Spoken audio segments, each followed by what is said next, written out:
Olá pessoal, bom dia. Iniciando uma live sobre elaboração de documentos psicológicos. Hoje o nosso tema vai ser sobre a entrega de relatório, prestação de informações aos pais quando nós realizamos o atendimento de crianças e adolescentes. Então vou fixar aqui a nossa temática de hoje, tá? A entrega de relatório aos pais. Bom dia, Gustavo. E eu vou fixar o tema aqui para nós. Pronto. Bom, gente, para iniciar a nossa conversa, né, sobre essa entrega de documentos aos genitores ou responsáveis legais, é importante primeiro nós considerarmos uma questão de contrato. Quando nós atendemos crianças, adolescentes ou interditos, nós precisamos ter a autorização de ao menos um dos pais ou responsáveis. Então, considerar que sempre, independente do ambiente ou da situação, nós vamos precisar em algum momento ou dessa autorização dos pais ou responsáveis, ou na ausência desses, a gente realiza o atendimento, mas a gente informa as autoridades competentes que são responsáveis pela proteção dessas crianças ou adolescentes, né? Então, nós vamos fazer um contrato, e esse contrato, gente, ele não necessariamente ele é realizado no sentido escrito. O que a gente vai fazer por escrito, inclusive quando nós realizamos a psicoterapia, hoje nós temos a resolução que fala da psicoterapia, que é a 013 de 2022, né, do Conselho Federal de Psicologia, que lá no finalzinho a gente tem um modelo de autorização para que essas pessoas responsáveis possam assinar de que elas sim permitem o atendimento realizado com os seus filhos ou aquelas pessoas pelas quais elas são responsáveis. Então, é uma declaração que nós vamos solicitar para essas pessoas assinarem, dizendo que elas permitem o atendimento, que elas consentem com o atendimento, e essa declaração a gente vai deixar no nosso prontuário, né? Gente, pode acontecer de os pais não concordarem, né? Então, um aceita o atendimento, inclusive faz a sua contratação, e o outro genitor não consente, não aceita, né? O que a gente faz numa situação como essa? Bom, quando eu atuava no Conselho de Psicologia, na época em que eu realizava as orientações, e depois, né, assessorando a comissão de ética, o que a gente percebe? Primeiro, considerar aquilo que eu acabei de falar, né? A gente precisa da autorização de pelo menos um deles. Então, a pessoa que solicitou o atendimento para nós precisamos garantir que ela é a responsável legal, né? Ou uma das responsáveis legais, né? Então, sendo essa situação, ok, porque às vezes a gente está numa situação de litígio judicial, de disputa de guarda, no momento em que, inclusive, já tem essa definição sobre quem detém a guarda da criança e do adolescente, então a gente precisa garantir que essa pessoa que está nos contratando, de fato, detém a guarda da criança ou adolescente, tá? E aí a gente solicita essa declaração, tem a assinatura e a anuência, né? E aí a outra pessoa não concorda, bom, a gente sempre vai buscar o diálogo, né, pessoal? Então, a primeira via que nós vamos tentar enquanto profissionais da psicologia é o diálogo. Então, a gente não vai judicializar de pronto a situação, né? Não vai fazer essa indicação. Então, a gente vai solicitar, olha, dialogue com a outra figura, inclusive a gente pode chamar essa outra figura, é importante que ela participe desse processo de atenção, né? A não ser que o caso não me possibilite a situação em que eu estou atendendo, né? Que a gente está falando de relatório. Então, a situação de relatório, eu vou estar numa psicoterapia, num atendimento de assistência social, saúde pública, em um quesito de acompanhamento, de atenção, de atendimento, né? Então, o que o relatório vai trazer para nós? definições de demanda, como é que essa criança ou adolescente chegou até nós, os procedimentos que eu lancei em mão, e por qual motivo eu lancei mão desses procedimentos especificamente. Eu vou fazer uma análise, e essa análise ela vai sim ser pautada no meu referencial teórico e técnico, e eu vou fazer encaminhamentos indicativos sobre aquela atenção que eu realizo, né? Então, é importante considerar, gente, que o contexto em que eu produzo o relatório é um contexto diferente, por exemplo, de uma perícia, em que essas pessoas elas são definidas pelo juiz ou pelo delegado a estarem presentes, é compulsório, é obrigatório, né? No caso da psicoterapia, não é obrigatório que essas pessoas estejam presentes no processo de atenção, a não ser que haja uma medida protetiva de conselho tutelar, em que haja uma requisição desse atendimento, e aí esse atendimento ele vai acontecer como uma medida de proteção, então tem um caráter de compulsoriedade, né? Bom, se essas pessoas então, né, voltando, digamos que uma concorda e a outra não, um pai concorda e o outro não. Eu vou buscar no primeiro momento esse diálogo, e se eu perceber que esse atendimento ele é essencial ao bem-estar, à saúde mental dessa pessoa que eu estou atendendo, eu posso fazer uma comunicação para o conselho tutelar e indicar que há uma situação em que os pais não consentem sobre aquele atendimento, caso haja algum prejuízo. Se não há consentimento, por exemplo, e esses pais, nenhum deles acaba não trazendo essa criança justamente por essa situação de conflito, e eu percebo que sim, é importante que ele compareça, então eu posso fazer uma comunicação ao conselho tutelar, né? Então, primeiro eu busco o diálogo, busco chamar essa pessoa para o meu atendimento, as duas, né, fazendo parte, os dois responsáveis, os dois genitores, fazendo parte daquele processo de atenção, daquela psicoterapia, daquele atendimento público. Eu vou prestar informações sobre a saúde e a educação, né, se eu sou psicóloga do contexto escolar, por exemplo, naquilo que diz respeito àquela criança ou adolescente. Inclusive, pessoal, é muito importante trazer para vocês que a gente tem artigos no Código Civil que vão falar, né, sobre a nossa obrigatoriedade em prestar informações para os responsáveis quando nós somos solicitadas. Então, as informações que dizem respeito à saúde, educação, ao bem-estar, então, físico e psicológico daquela criança ou adolescente, nós temos obrigação de prestar essas informações à medida que nós somos solicitadas, tá? Então, não dá mais para colocar aquela questão, não foi fulano que me contratou, foi a mãe que me contratou, foi o pai, ou vice-versa, eu não tenho que prestar informações, não é essa pessoa que está me contratando.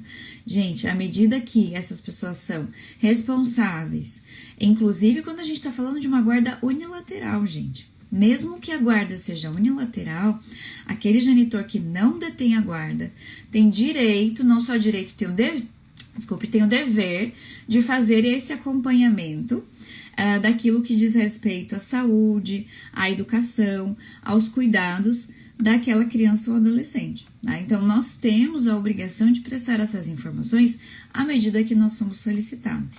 Se eu sou psicóloga clínica, né, eu vou realizar um relatório, então, que vai dizer do meu processo de atenção em saúde mental e voltado ao bem-estar, à qualidade de vida, ao desenvolvimento de maneira global, e os fenômenos psicológicos que eu atendi, e essas informações que eu vou prestar vão ser as estritamente necessárias para o entendimento do caso que eu atendo.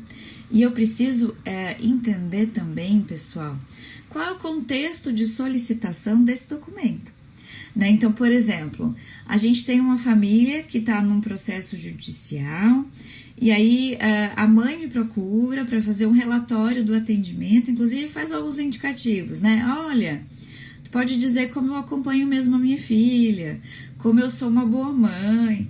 Então, gente, é preciso cuidar muito com o lugar em que nós somos colocadas quando esses documentos estão sendo solicitados para nós.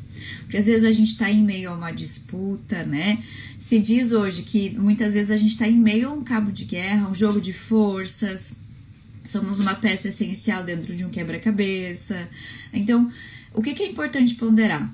Eu fiz um processo de atenção ou estou fazendo um processo de atenção, de atendimento, de acompanhamento e me é solicitado um documento. Tá, eu preciso entender por qual motivo você está me solicitando esse documento.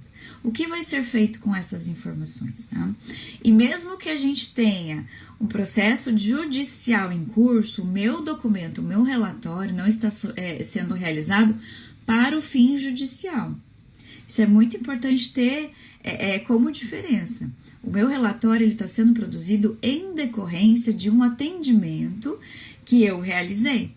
Tá? Então, é preciso considerar que naquele momento eu não estou fazendo uma avaliação psicológica com um determinado fim para alcançar o entendimento de um fenômeno.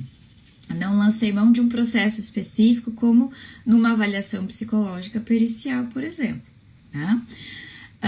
Então, a não ser que eu tenha realizado sim um processo de atenção em saúde mental, por exemplo, para chegar num diagnóstico, mas aí o documento que eu vou produzir vai ser um laudo, não vai ser um relatório, porque o relatório psicológico ele não advém, ele não é consequência de uma avaliação psicológica, tá, gente? Então, temos sempre que ter essas distinções.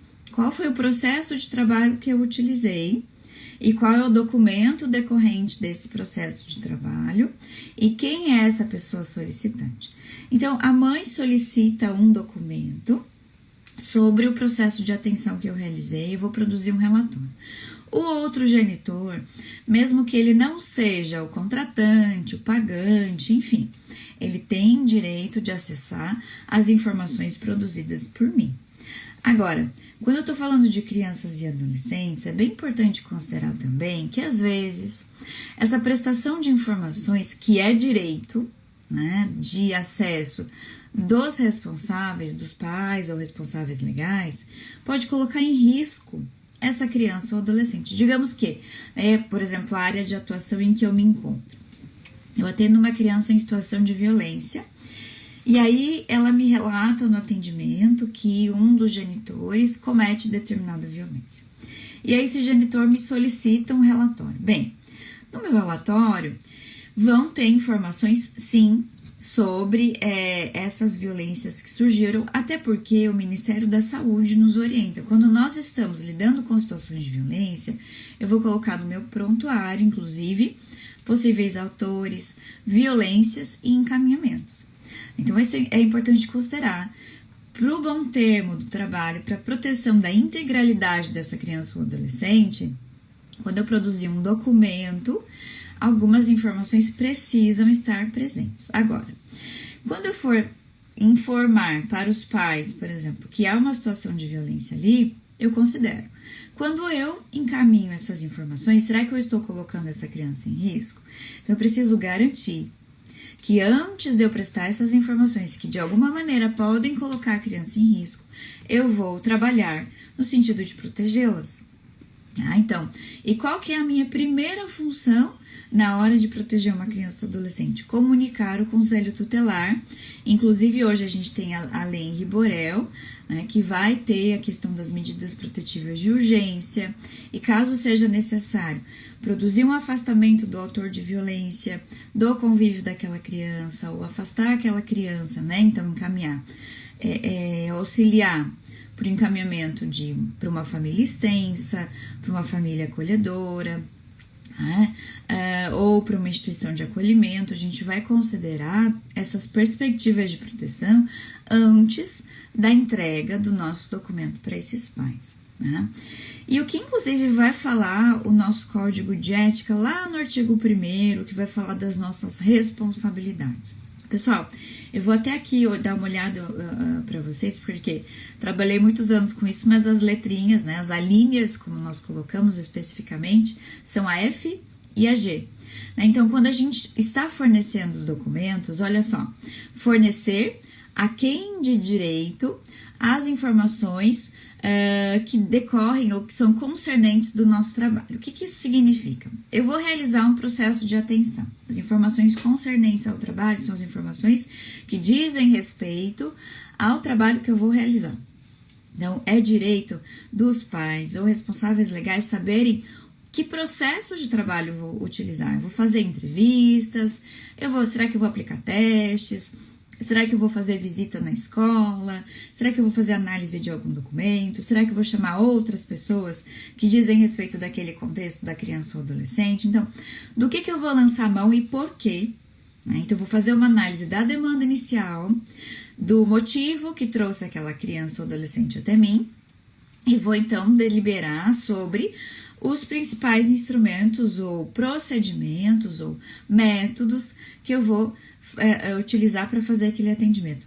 E é direito dos pais ou responsáveis saberem informações, terem acesso a informações sobre o que vai dizer respeito a esse atendimento. E essas informações, elas podem estar presentes tanto no contrato, né? Então, são inclusive informações básicas, horário de atendimento, quanto tempo dura, qual a frequência, qual a abordagem teórica na qual eu me pauto, como vão funcionar os pagamentos, em dia de falta, como se procede, se eu estou realizando o atendimento online, quando a conexão cai, quem chama quem, né? Quem vai disponibilizar, por exemplo, uma ferramenta de acesso. Então, são as minhas obrigações, férias, diante de situações de risco, gente, isso é muito importante. Nós temos um grande problema com os nossos contratos.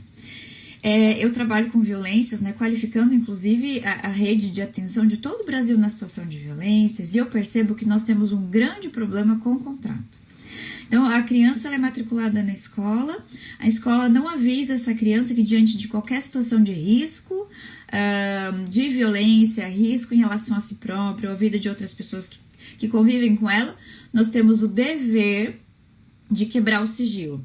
Então, nós precisamos avisar, informar essas pessoas nos nossos contratos que, diante de qualquer situação de risco, de suspeita ou confirmação de violência, nós vamos comunicar o Conselho Tutelar e, inclusive, entrar com as medidas que são também necessárias por previsão legal, por exemplo, a comunicação à autoridade policial, que é o registro do boletim de ocorrência, no caso do nosso trabalho, né? Então, pessoal, ou avisar o Ministério Público, né? Diante do não aviso, da não comunicação para o Conselho Tutelar, também é possível comunicar ao Ministério Público. Inclusive, enquanto profissionais que temos interesse no bem-estar de crianças e adolescentes, todos somos passíveis de solicitar à Justiça a realização, a efetivação de medidas de proteção. Então, temos esse caminho a seguir, pessoal, e nesse comecinho, uma grande questão, um grande problema é não colocarmos no nosso contrato que temos uma obrigação legal. Inclusive, a omissão diante dessas situações define a nossa atuação como um crime, gente. Então, nós hoje cometemos um crime quando nós estamos nos omitindo diante de situações de risco, de suspeita ou confirmação de violência contra crianças e adolescentes. Então, a gente vai colocar isso no nosso contrato, que nós vamos estabelecer com esses pais ou responsáveis, tá?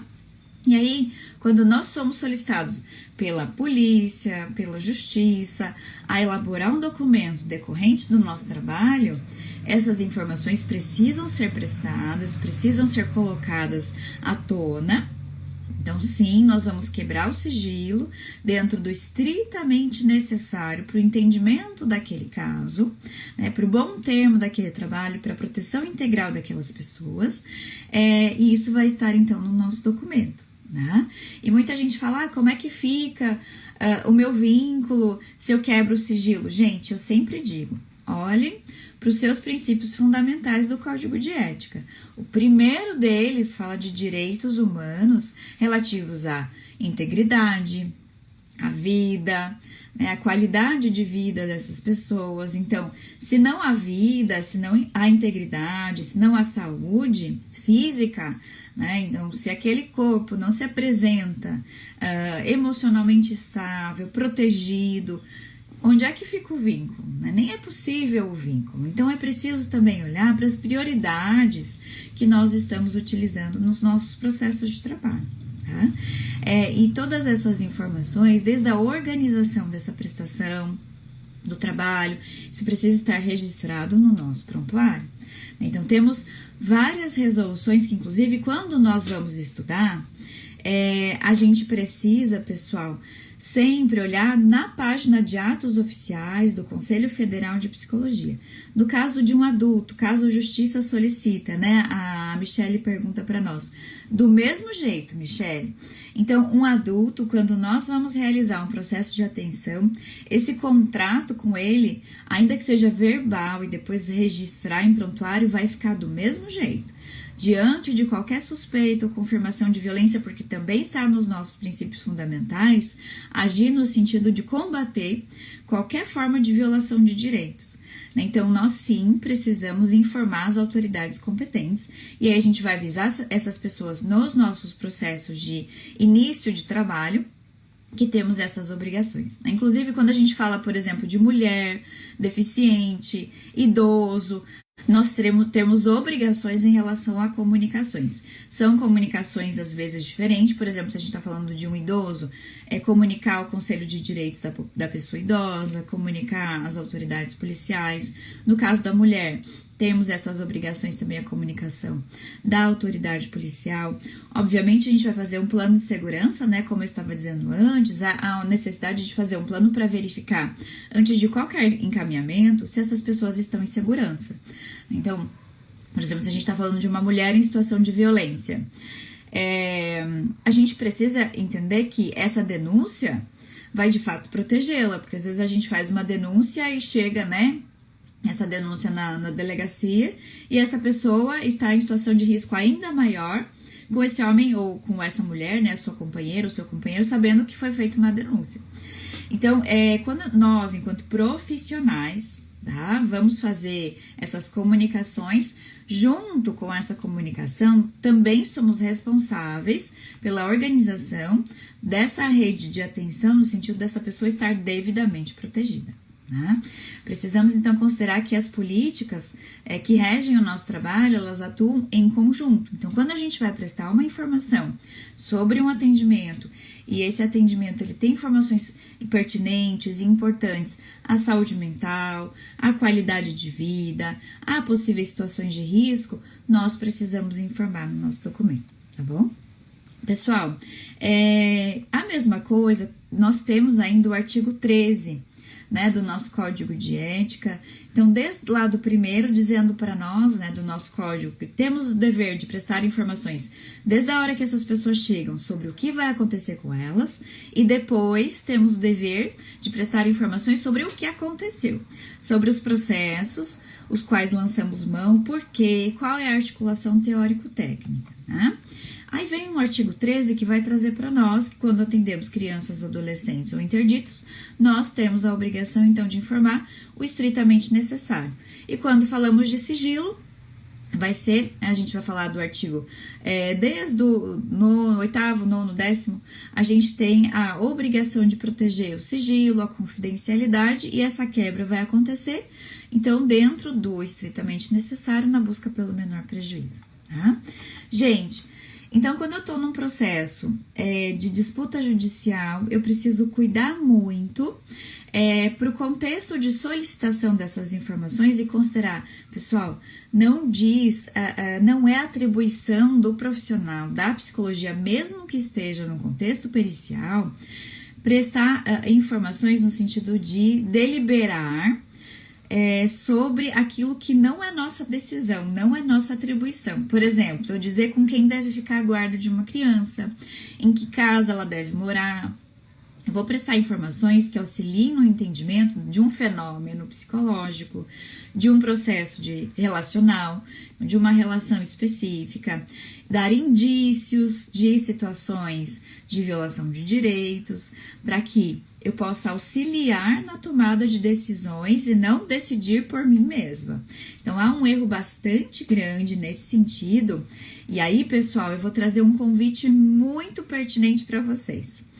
No dia 17, quinta-feira agora, às 20 horas, pelo meu canal do YouTube, eu vou fazer um aulão aberto sobre os principais erros e acertos cometidos por psicólogas na elaboração de documentos psicológicos, né? Então, vocês estão convidadas e convidados.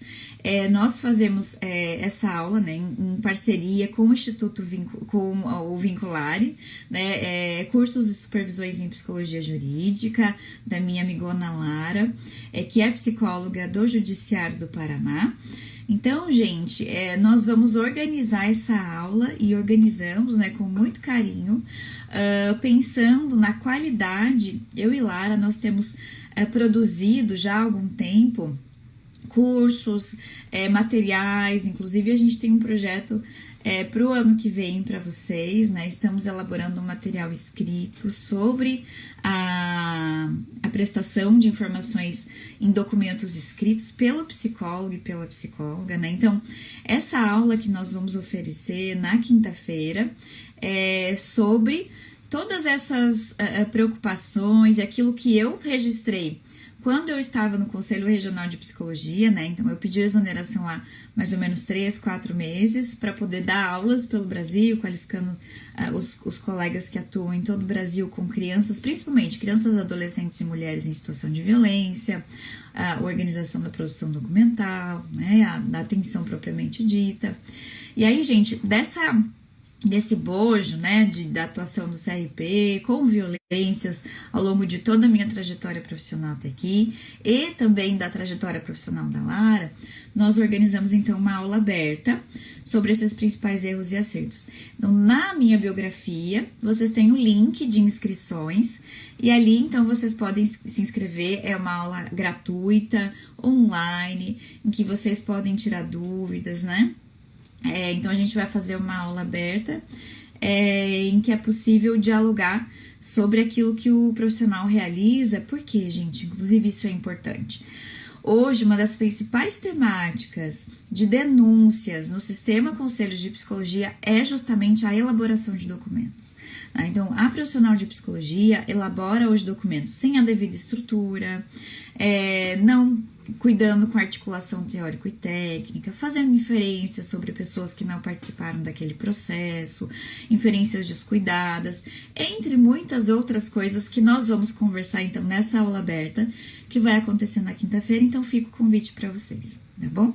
Pessoal, o material que eu tinha organizado, né, as informações para nós conversarmos no dia de hoje foram essas. Eu espero que vocês tenham gostado. E eu fico à disposição pelas minhas redes, né, gente? Convido vocês a acompanharem o trabalho que eu realizo por ali. Nesse mês a gente tá com foco na produção de documentos, mas o nosso foco aqui é a produção de documentos e também o compartilhamento das minhas vivências, das minhas experiências enquanto profissional e pesquisadora na temática de violências contra crianças, adolescentes e mulheres, tá bom, gente? Então, eu deixo um grande abraço para vocês, desejo um ótimo dia e uma ótima semana. Tchau, tchau, gente!